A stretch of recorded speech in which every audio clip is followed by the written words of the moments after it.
Halo Sobat Suka Cerita, Assalamualaikum, selamat datang kembali di channel ini. Seperti biasa, aku akan bercerita tentang sejarah dan asal-usul suatu tempat.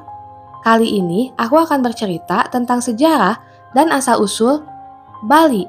Langsung aja dengerin ceritanya sampai habis.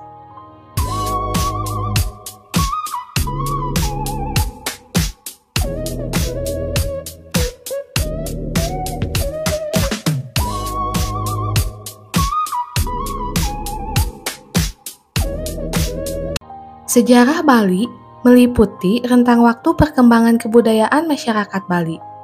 Bali juga terkait dengan beberapa mitologi dan cerita rakyat yang ada kaitannya dengan sejarah sebuah tempat atau peristiwa yang pernah ada di Bali. Dimulai dari masa prasejarah, Bali menjadi bagian dari paparan Sunda. Pulau ini telah terhubung ke Pulau Jawa berkali-kali dalam sejarah. Bahkan sempat kedua pulau ini hanya dipisahkan oleh Selat Bali yang berjarak 2,4 km. Pendudukan oleh orang Jawa kuno sendiri terakreditasi oleh temuan orang Jawa berumur antara 1,7 dan 0,7 juta tahun, salah satu spesies Homo erectus yang pertama kali diketahui. Bali juga dihuni pada zaman Paleolitik atau diperkirakan 1 sebelum Masehi hingga 200.000 sebelum Masehi. Disaksikan oleh penemuan alat kuno seperti kapak tangan yang ditemukan di Desa Sembiran dan Trunyan di Bali. Sebuah periode Mesolitik antara 200.000 sampai 30.000 sebelum Masehi juga telah diidentifikasi, ditandai dengan pengumpulan dan perburuan makanan canggih tetapi masih oleh Homo erectus. Periode ini menghasilkan alat yang lebih canggih seperti mata panah dan juga alat yang terbuat dari tulang hewan atau ikan. Mereka tinggal di gua-gua seperti yang ditemukan di Bukit Pecatu di Kabupaten Badung, seperti Gua Selanding dan Karangboma. Gelombang pertama Homo sapiens tiba sekitar 45.000 sebelum Masehi ketika orang-orang Australoid bermigrasi ke selatan menggantikan Homo erectus. Tonggak awal rentangan masa Bali kuno adalah abad ke-8 Masehi. Atas dasar itu, maka periode sebelum tahun 800 sesungguhnya tidak termasuk dalam masa Bali kuno. Gambaran umum periode tersebut diharapkan dapat menjadi landasan pembicaraan mengenai masa Bali kuno sehingga terwujud uraian lebih utuh. Gambaran periode sebelum tahun 800 itu meliputi masa prasejarah Bali dan berita-berita asing tentang Bali, khususnya yang berasal dari Cina. Masa prasejarah Bali pada dasarnya sama dengan masa prasejarah Indonesia secara keseluruhan. Masa ini meliputi tingkat-tingkat kehidupan berburu dan mengumpulkan makanan, baik yang tingkat sederhana maupun yang tingkat lanjut. Masa bercocok tanam dan masa perundagian atau kemahiran teknik. Masa prasejarah Bali merupakan awal dari sejarah masyarakat Bali yang ditandai oleh kehidupan masyarakat pada masa itu yang belum mengenal tulisan. Walaupun pada zaman prasejarah ini belum dikenal tulisan atau menuliskan riwayat kehidupannya, tetapi berbagai bukti tentang kehidupan pada masyarakat pada masa itu dapat pula menuturkan kembali keadaannya zaman prasejarah berlangsung dalam kurun waktu yang cukup panjang. Maka bukti-bukti yang telah ditemukan hingga sekarang sudah tentu tidak dapat memenuhi segala harapan kita. Perhatian terhadap Bali pertama-tama diberikan oleh seorang naturalis bernama George Eberhard Ruhm yang menyebutkan keberadaan Nekara Pejing dalam bukunya Amboins Raritate Kamer pada tahun 1705.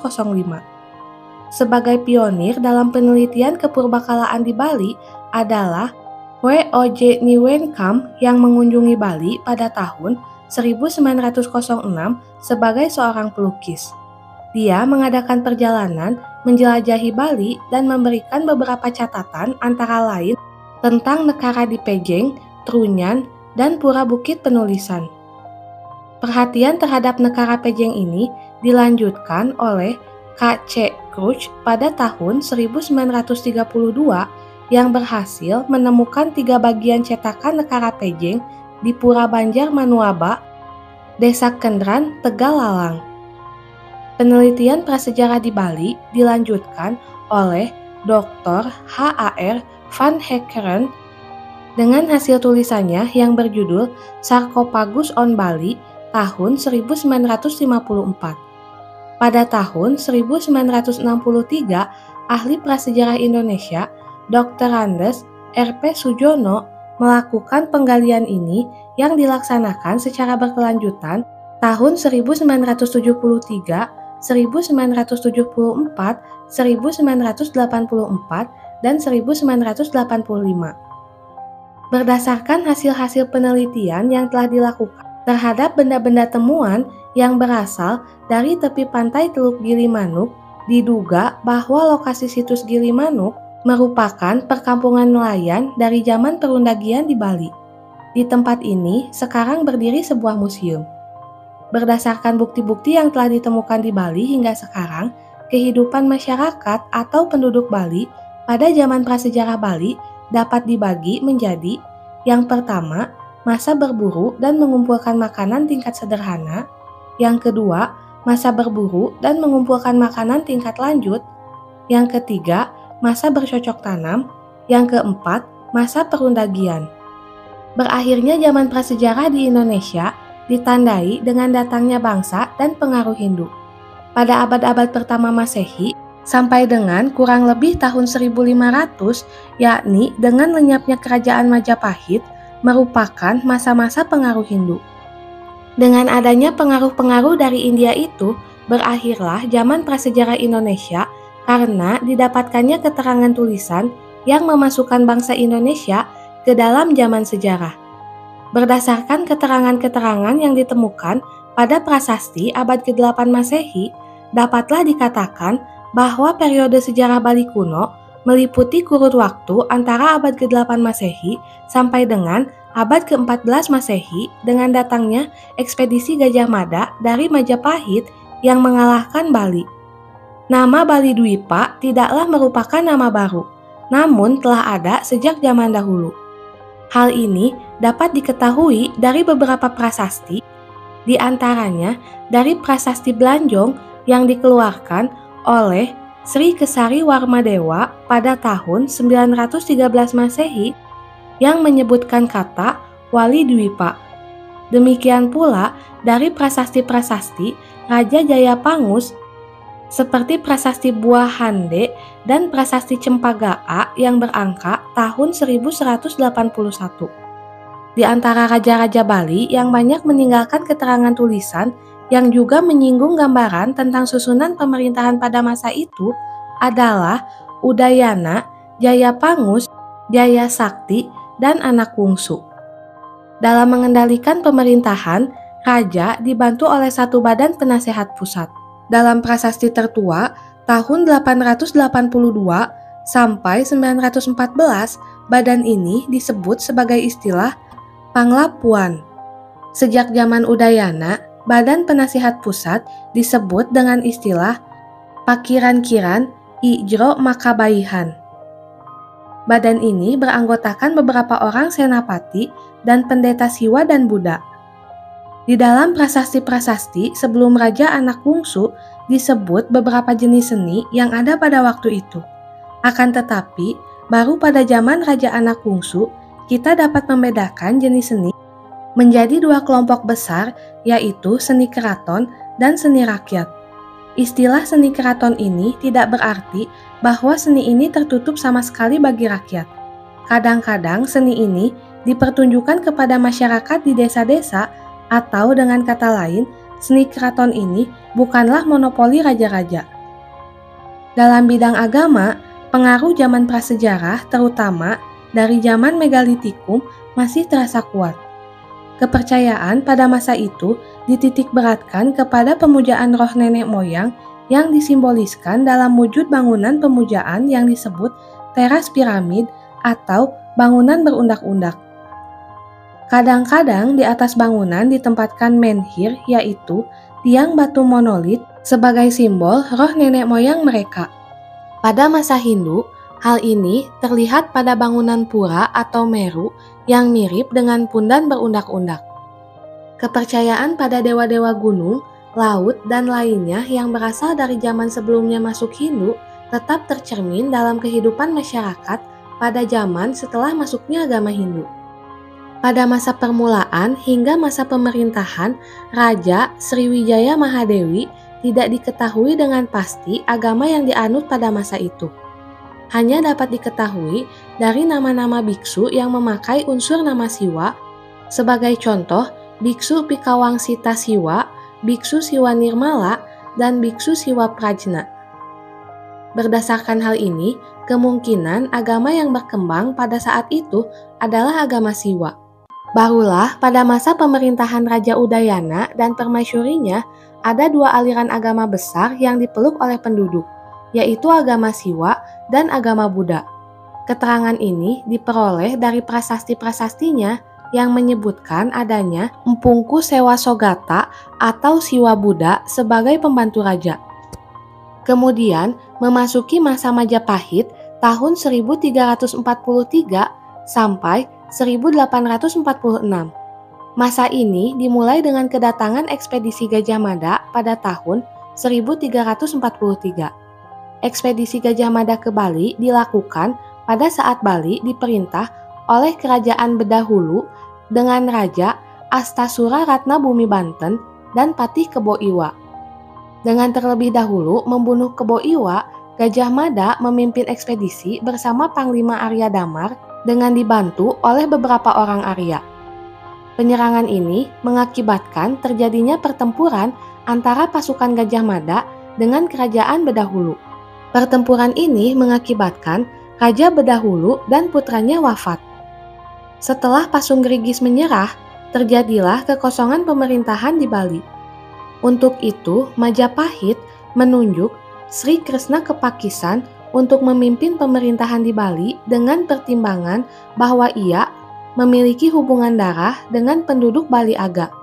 Dari sinilah berawal Wangsa Kepakisan. Lalu memasuki periode Kerajaan Gelgel.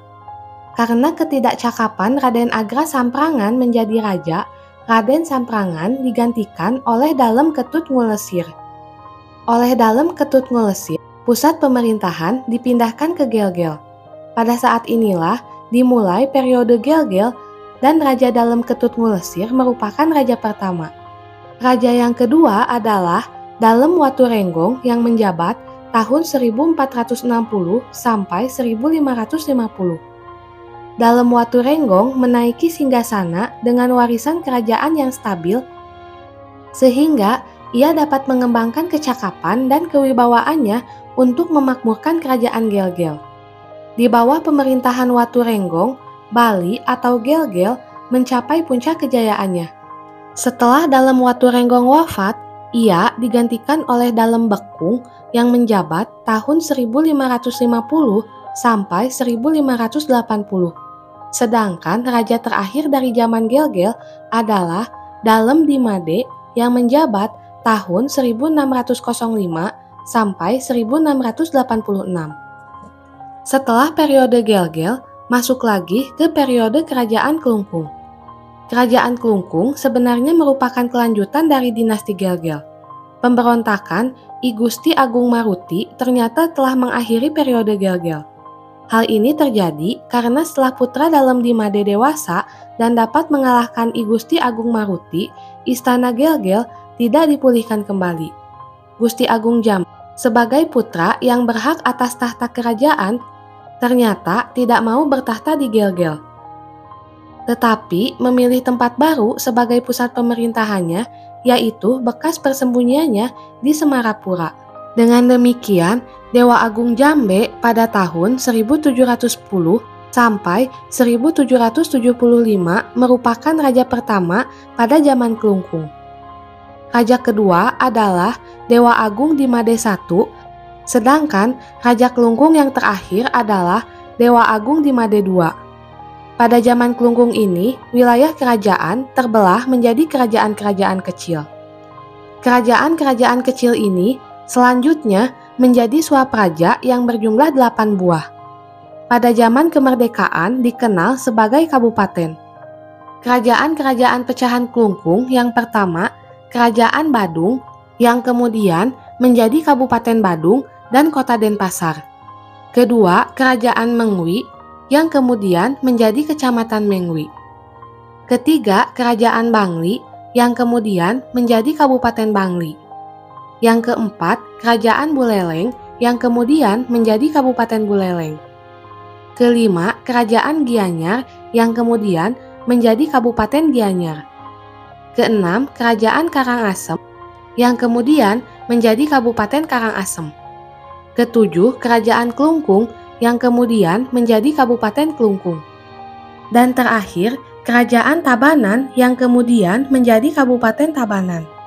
Kemudian masuk intervensi Belanda ke Bali dalam rangka pasifikasi terhadap seluruh wilayah kepulauan di Nusantara. Dalam proses yang secara tidak sengaja membangkitkan sentimen nasionalisme Indonesia ini, wilayah-wilayah yang belum ditangani oleh administrasi Batavia dicoba untuk dikuasai dan disatukan di bawah administrasi. Belanda masuk ke Bali disebabkan beberapa hal. Salah satunya, beberapa aturan kerajaan di Bali dianggap mengganggu kepentingan dagang Belanda, penolakan Bali untuk menerima monopoli yang ditawarkan Batavia, dan permintaan bantuan dari warga Lombok yang merasa diperlakukan tidak adil oleh penguasanya, yaitu penguasa dari Bali. Pada saat itu, terjadi perlawanan terhadap orang-orang Belanda. Perlawanan ini ditandai dengan meletusnya berbagai perang di wilayah Bali. Perlawanan-perlawanan tersebut dapat diuraikan. Yang pertama, Perang Buleleng tahun 1846 yang dikenal juga dengan Perang Bali I. Yang kedua, Perang Jagaraga tahun 1848 sampai 1849 dikenal juga dengan Perang Bali II. Ketiga, Perang Kusamba tahun 1849 dikenal juga dengan Perang Bali III.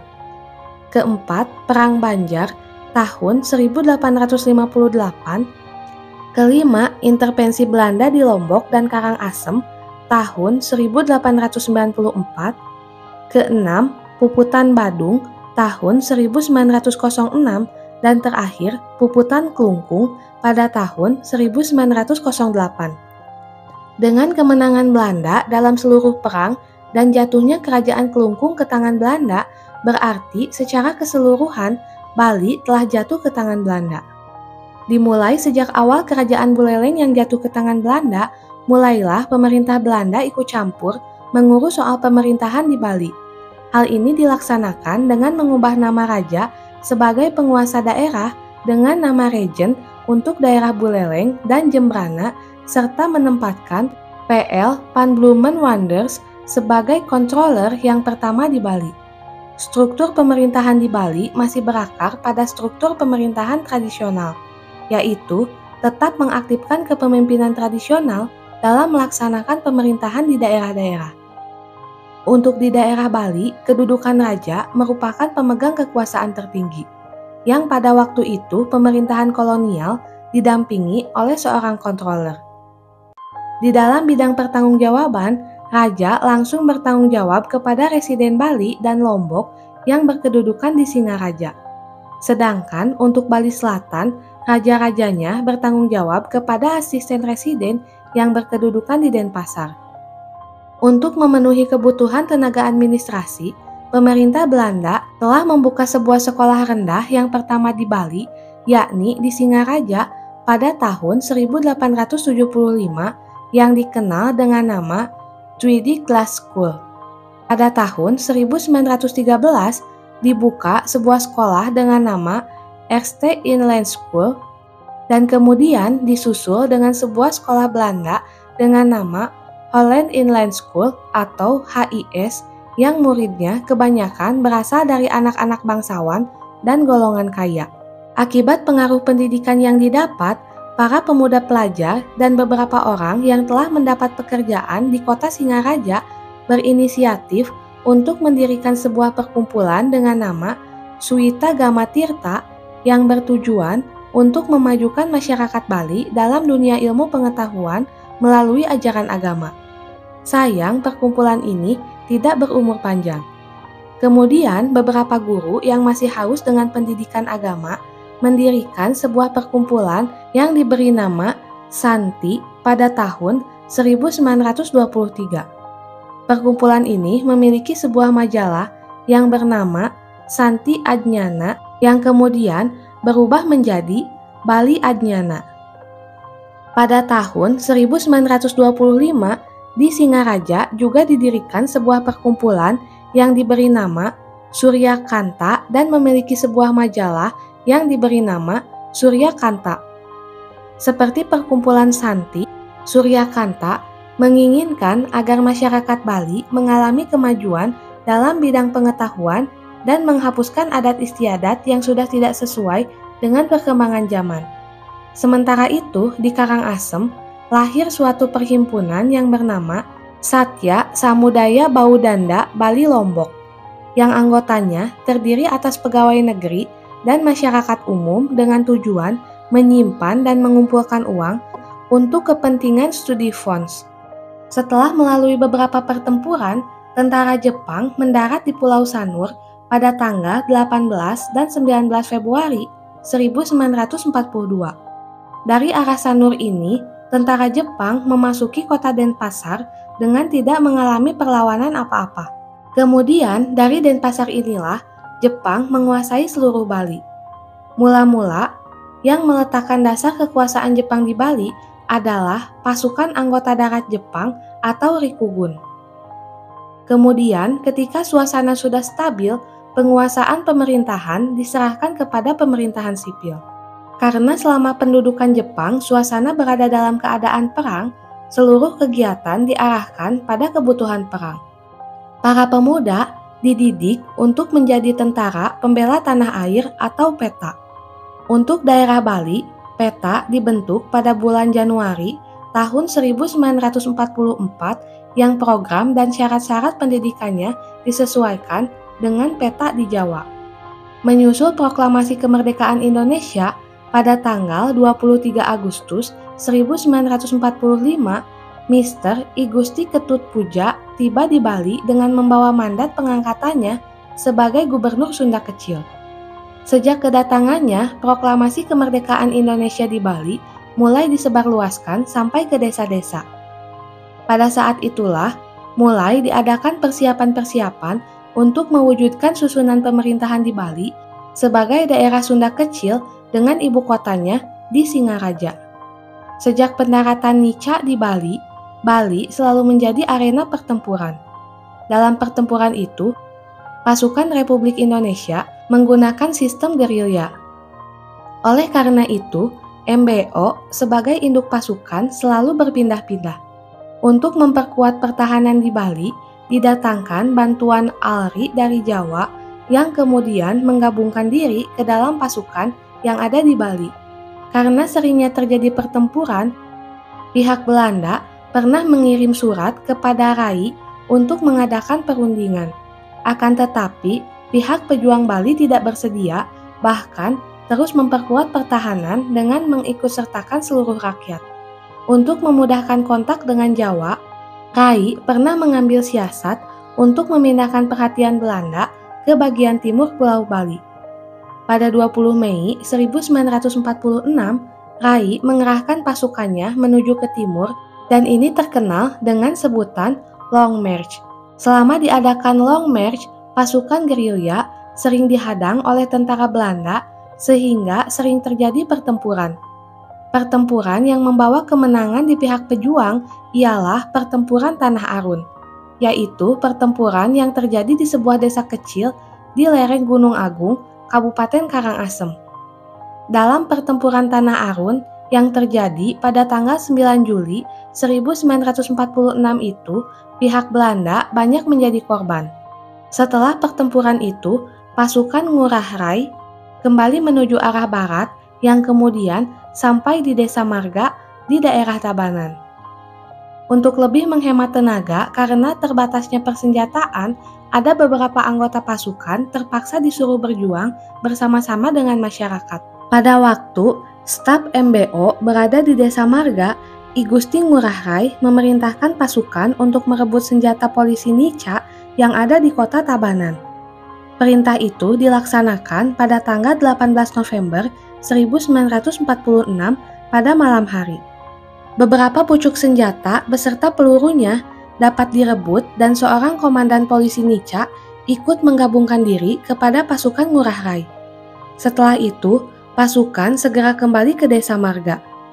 Pada tanggal 20 November 1946, sejak pagi-pagi buta, tentara Belanda mulai mengadakan pengurungan terhadap Desa Marga. Kurang lebih pukul 10 pagi mulailah terjadi tembak-menembak antara pasukan Nica dengan pasukan Ngurah Rai. Pada pertempuran itu, pasukan bagian depan Belanda banyak yang mati tertembak. Oleh karena itu, Belanda segera mendatangkan bantuan dari semua tentaranya yang berada di Bali, ditambah pesawat pengebom yang didatangkan dari Makassar. Dalam pertempuran yang sengit itu, semua anggota pasukan Ngurah Rai bertekad tidak akan mundur sampai titik darah penghabisan. Disinilah pasukan Ngurah Rai mengadakan puputan atau perang habis-habisan di Desa Margana, sehingga pasukan yang berjumlah 96 orang itu semuanya gugur, termasuk Ngurah Rai sendiri. Sebaliknya, di pihak Belanda ada lebih kurang 400 orang yang tewas. Untuk mengenang peristiwa tersebut, pada tanggal 20 November 1946 dikenal dengan Perang Puputan Margana. Dan kini, pada bekas arena pertempuran itu didirikan Tugu Pahlawan Taman Pujaan Bangsa. Pada tanggal 7 sampai 24 Desember 1946, konferensi Denpasar berlangsung di Pendopo Bali Hotel. Konferensi itu dibuka oleh Hubertus Johannes Panumuk yang bertujuan untuk membentuk negara Indonesia Timur dengan ibu kota di Makassar. Dengan terbentuknya negara Indonesia Timur, susunan pemerintahan di Bali dihidupkan kembali seperti pada zaman raja-raja dulu, yaitu pemerintahan dipegang oleh raja yang dibantu patih, punggawa, perbekal, dan pemerintahan yang paling bawah adalah kelian. Di samping itu, masih ada juga suatu dewan yang berkedudukan di atas raja, yaitu Dewan Raja-Raja. Agresi militer yang pertama terhadap pasukan pemerintahan Republik Indonesia yang berkedudukan di Yogyakarta dilancarkan oleh Belanda pada tanggal 21 Juli 1947. Belanda melancarkan lagi agresinya yang kedua pada tanggal 18 Desember 1948. Pada masa agresi yang kedua itu, di Bali terus-menerus diusahakan berdirinya badan-badan perjuangan bersifat gerilya yang lebih efektif. Sehubungan dengan hal itu, pada Juli 1948 dapat dibentuk organisasi perjuangan dengan nama Gerakan Rakyat Indonesia Merdeka. Selanjutnya, tanggal 27 November 1949, Gerakan Rakyat Indonesia Merdeka menggabungkan diri dengan organisasi perjuangan lainnya dengan nama Lanjutan Perjuangan. Nama itu kemudian diubah lagi menjadi Pemerintah Darurat Republik Indonesia Sunda Kecil. Sementara itu, Konferensi Meja Bundar mengenai persetujuan tentang pembentukan Uni Indonesia Belanda dimulai sejak akhir Agustus 1949. Akhirnya, pada tanggal 27 Desember 1949, Belanda mengakui kedaulatan Republik Indonesia Serikat. Selanjutnya, pada tanggal 17 Agustus 1950, Republik Indonesia Serikat diubah menjadi Negara Kesatuan Republik Indonesia. Oke teman-teman, terima kasih sudah menonton video ini sampai habis. Jangan lupa support selalu channel ini dengan cara like, komen, share sebanyak-banyaknya, dan subscribe. Bye-bye!